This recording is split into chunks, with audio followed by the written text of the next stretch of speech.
Good evening. So I'm going to tell you a little bit about our current transportation system, a little bit about the changes that are coming, and then relate that back to what can a city or a county do about these changes. So first off, I'm here to shock you a little bit about the current transportation system. How many of you own a car? Great majority of you. Where is your car?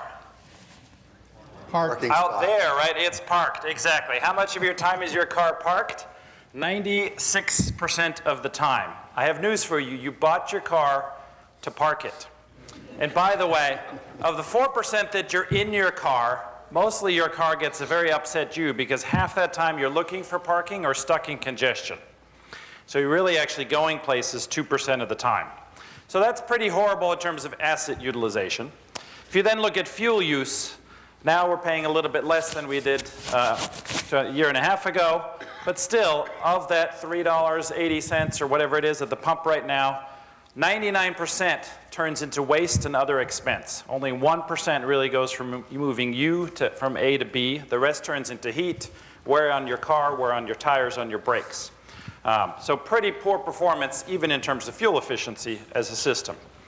We kill a lot of people with cars, 33,000 per year in the US. It's the leading cause of death for 25 to 40-year-olds. And we accept that as the course of business for getting around. By the way, if you compare it to airplanes, airplanes kill about 200 people a year. If you adjust for mileage, we fly less than we drive. It would be about 800 people. So airplanes are really, really safe compared to cars. We've made a lot of investments in making airplanes autonomous and smarter and safety systems. Why aren't we doing the same for cars? Then if we turn to transit infrastructure, we get even less use out of it. If you really look at our roads, they're only covered by cars 10% when they're at peak capacity during the rush hour when cars are moving along, if you don't have a traffic jam. And if you look at the amount of time that we really have rush hour, it's a small portion of the day, one way in the morning, the other way in the evening typically. 280 tends to be a little bit of an exception. It's both ways. But that's about 0.5% utilization for something we've spent 5% of GDP on nationwide to build, our interstate highway system. So I think we have a problem. Why am I not negative about this? I think there's a lot of change coming and a lot of levers to actually improve this situation. The classic proposition is to go to higher density. These are two cities with roughly the same population, Atlanta and Barcelona. One of them obviously has a very different scale commute problem, less time in cars, lower expenses for getting around, a better transit system. And if any of you have been to Barcelona, I think you can fairly safely argue it's not a bad city to live in. They're not really sacrificing for that density. However, Cupertino already has the density it has. It's not like it can turn into New York overnight. So this is probably not a lever we can pull very easily. At the same time, changes are already afoot. This is data that shows the federal forecasts for how much driving we will do in the future. And you can see, if you look at the line, every year the forecast basically looks the same but shifts right a little bit. Then the planners aren't getting the message.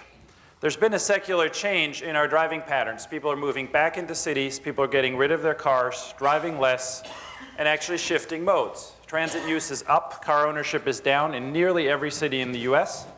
And this change is here to stay because the under 30 population isn't getting driver's licenses. Not only are they not owning cars, they're not even getting driver's licenses. Of my students, who are all graduate students, half of them don't have a driver's license and don't plan to get one because it's annoyance, it's an inconvenience to own a car. They'd rather Uber or take transit.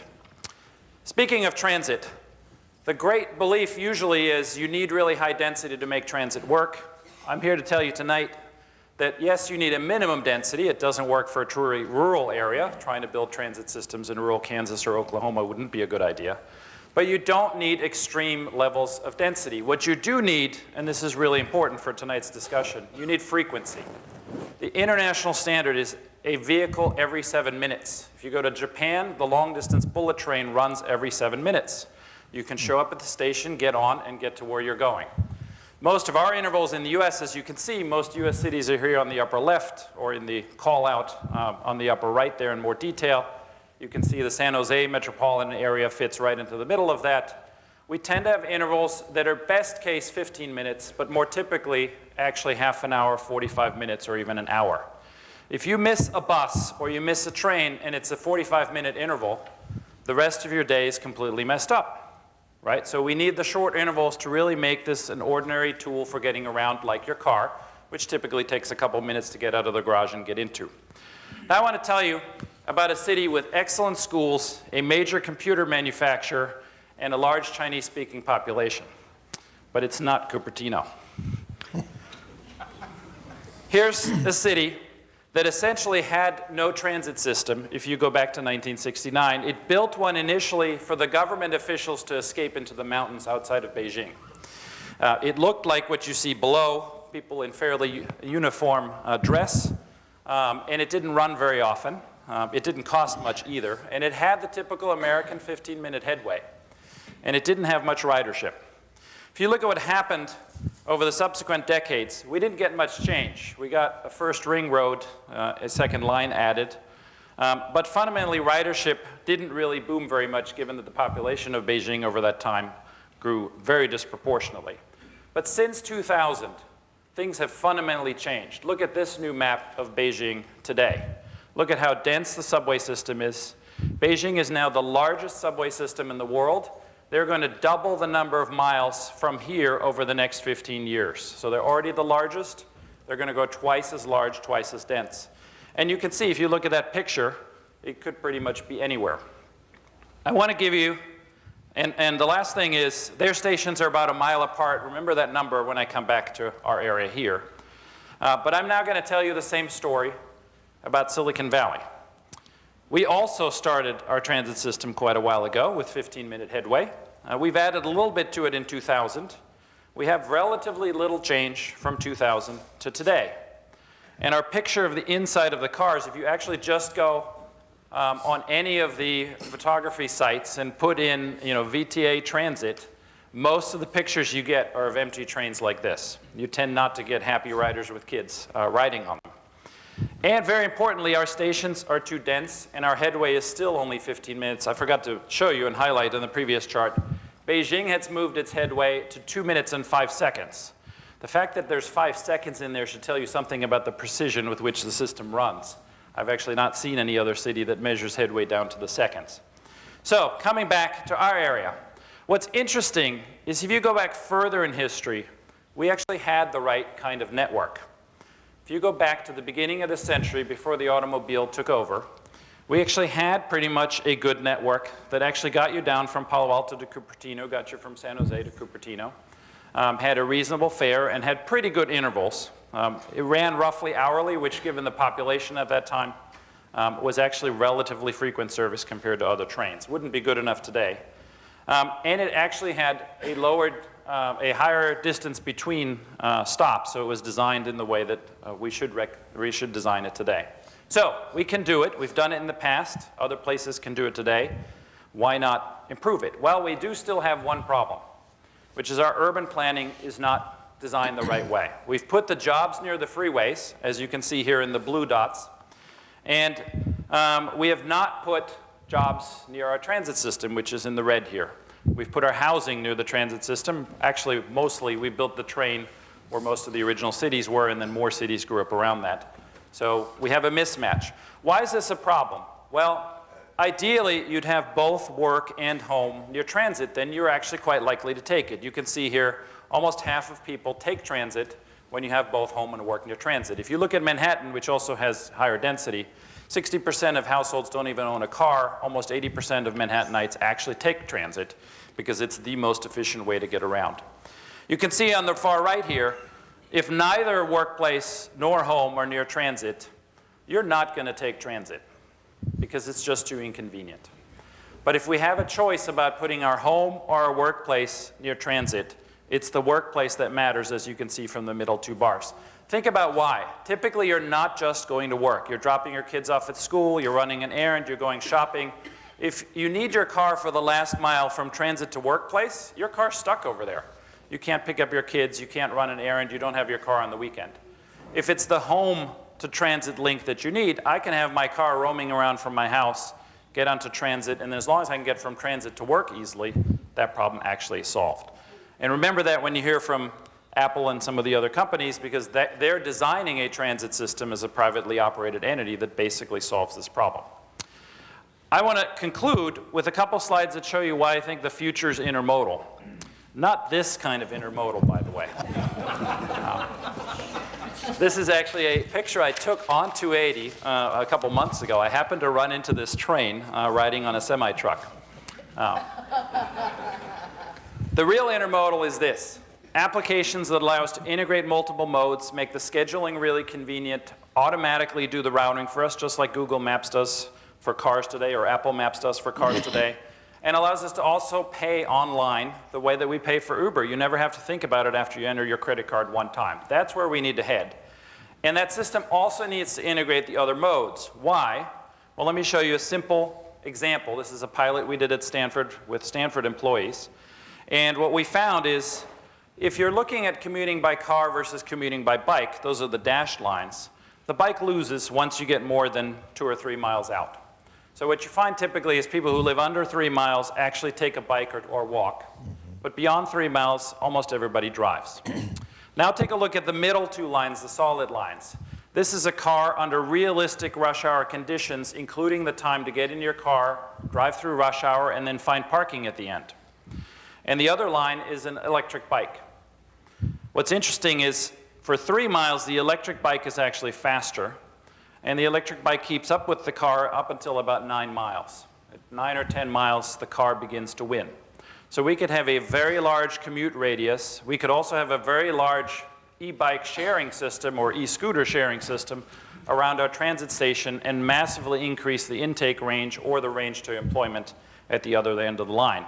The right-hand side gives you the cost numbers, and I've assumed here that on the few days when it rains or when you're carrying something heavy, you're going to Uber and not take your e-bike, and you can still see you come out dramatically ahead relative to the cost of owning a car. Speaking of which, the cost of owning a car, how many miles do you drive? If you drive 5,000 miles or less per year per car, you should get rid of your car. The only reason you own your car is because you're attached to it as a status symbol, as a brand, or as an entertainment device, not because it really is a cost-efficient way to get from A to B.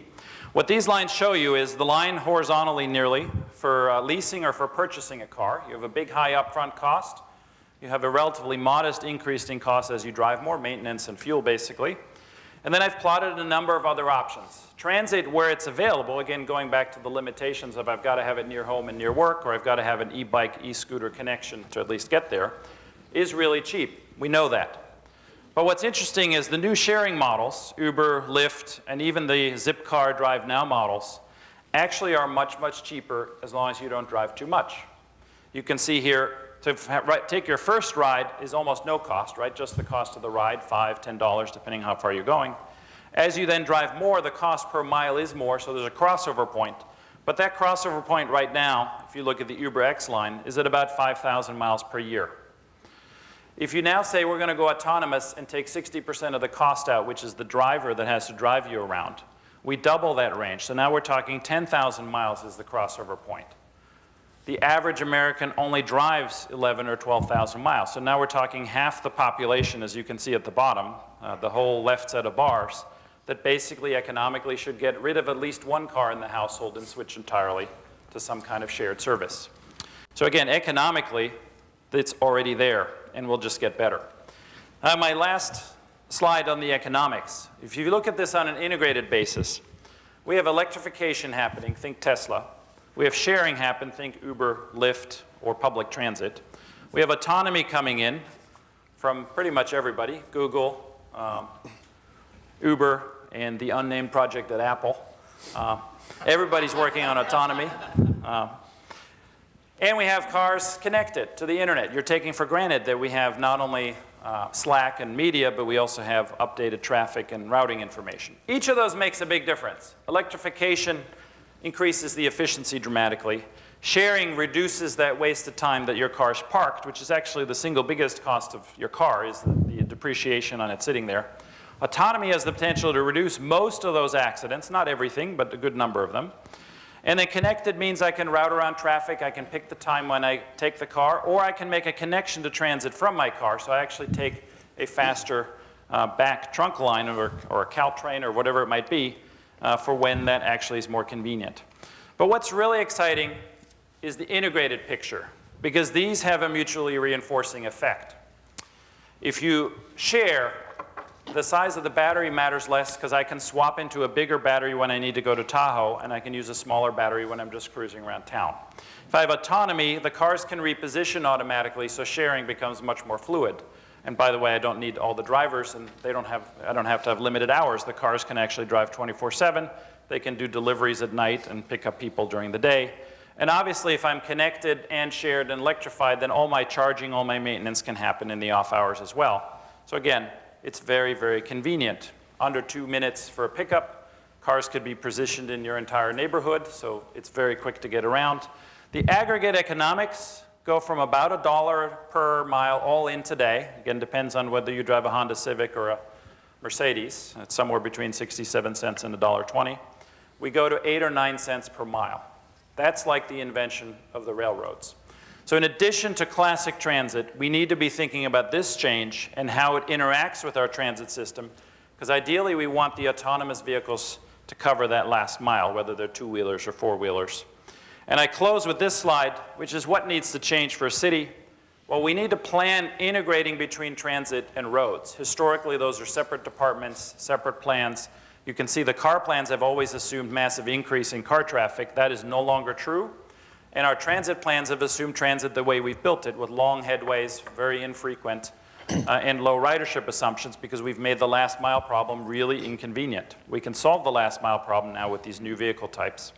We also do need to change our land use. That's more a medium, long-term issue, because you can't change land use overnight, but we shouldn't continue to grow jobs far away from transit. That doesn't make sense. We need transit to be the hubs around which we locate jobs. I already said we need to increase the frequency and think about two-wheeler integration as well. And the most difficult, probably, we need to find a way to start charging for parking.